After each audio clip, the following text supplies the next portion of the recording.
শ্বশুরবাড়িতে সব জায়গাই আমার কাছের। কিন্তু এই যে জায়গাটা দেখতে পাচ্ছ আমার রুম, এটা যেন একটু বেশিই কাছের আর বেশিই শান্তির জায়গা। আসসালামু আলাইকুম এভরিওয়ান, কেমন আছো সবাই? আশা করছি তোমরা ভালো আছো। আলহামদুলিল্লাহ আমিও ভালো আছি। তো আজকের ভিডিওটা আমি স্টার্ট করেছি সকাল থেকে।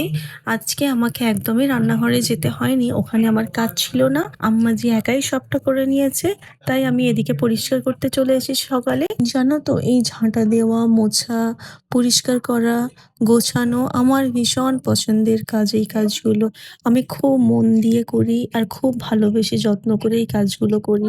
প্রত্যেকটা ঘরের কোণ আমি পরিষ্কার করে রাখার চেষ্টা করি, কিন্তু হয়তো পেরে উঠি না। জানালা কাঁচ নোংরা থাকে, পারি না।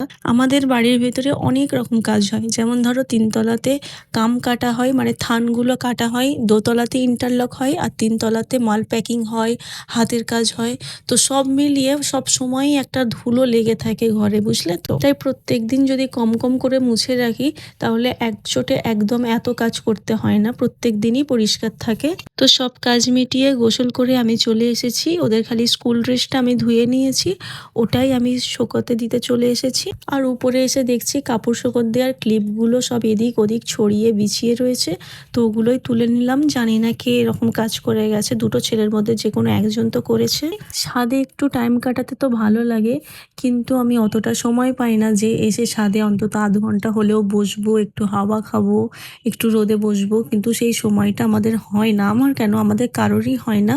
আমরা সব সময় কোনো না কোনো কাজে ব্যস্ত থাকি। আমাদের প্রচণ্ড কাজ। আমি কাজ কাজ এত কাজ বলি, তোমরা হয়তো ভাববে যে এত কাজের কথা বলে। হ্যাঁ, সত্যিই আমাদের অনেক কাজ। আমাদের 4টে মানুষের পুরো ভাগ করা কাজ থাকে। যদি কেউ একটু কম কাজ করে তো আরেকজনের উপরে অনেকটা চাপ পড়ে যায়। তারপর দুপুরে খাওয়া দাওয়া করে রেস্ট নিয়ে একদম সন্ধেবেলা আমি আবার ভিডিও স্টার্ট করেছি।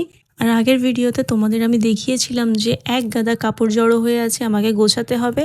তাই ভাবলাম ওদের উপরে নিয়ে চলে আসি, ওদের পরাবো আর তার সাথে কাপড়গুলোও গুছিয়ে নেব। কিন্তু তখন দেখি শিহানের হাতের নখ অনেকটা বেড়ে গিয়েছে, তাই ভাবলাম আগে ওর নখগুলো কেটে দিই। রোজ রোজ যদি গুছিয়ে নিই কাপড় এতটা জড়ো হয় না, কিন্তু রোজ গোছানোর মতো সময় হয় না। হয়তো এমন টাইমে ছাদ থেকে কাপড় নিয়ে এলাম, সেই টাইমে অন্য কাজ আছে, তাই আর গোছানো হয় না। এরকম করে করে 3-4 দিন গোছাই না, কাপড় এতটা জড়ো হয়ে যায়। আর যদি একটা চেয়ার বা সোফা থাকে ঘরের মধ্যে, তো সেটা কাপড়ে পুরো ভর্তি হয়ে থাকবে। এটা আমাদের এখানে হয়, তোমাদেরও এটা হয় কি আমাকে জানিও।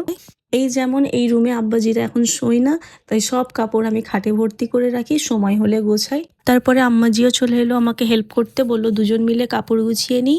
আর ওনাদের রুমের আলমারিটা খুব অগোছালো হয়ে আছে, বলে চলো দুজন মিলে পরিষ্কার করে নিই। তো এই যে দেখতেই পাচ্ছ যে কাপড় গোছাতে গোছাতে অনেক রকম গল্প হচ্ছে আমাদের। তো বেশিরভাগ গল্প আমাদের যেটা হয় সেটা হচ্ছে আম্মাজিদের বিয়ের আগের কথা কিছু শোনায়, বা আব্বাজির ছোটবেলার কথা বলে, তার সাথে আমিও আমার কিছু কথা বলি। তো এরকমভাবে কোনো কাজের সময় আমরা একসঙ্গে বসলেই অনেক রকম কথা হয়, আমাদের গল্প হয়।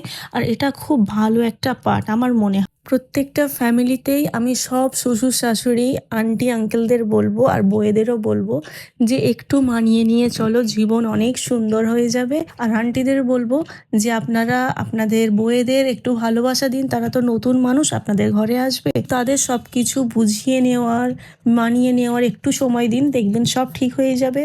এক জায়গায় সংসারে থাকতে গেলে অশান্তি, ঝগড়া ঝামেলা, মন টানাটানি, রাগ আর মান সব কিছুই হবে, কিন্তু সবই ভুলে যেতে হবে, কিছুই মনে রাখলে চলবে না, তাহলে সব কিছুতেই সুখ খুঁজে পাবে।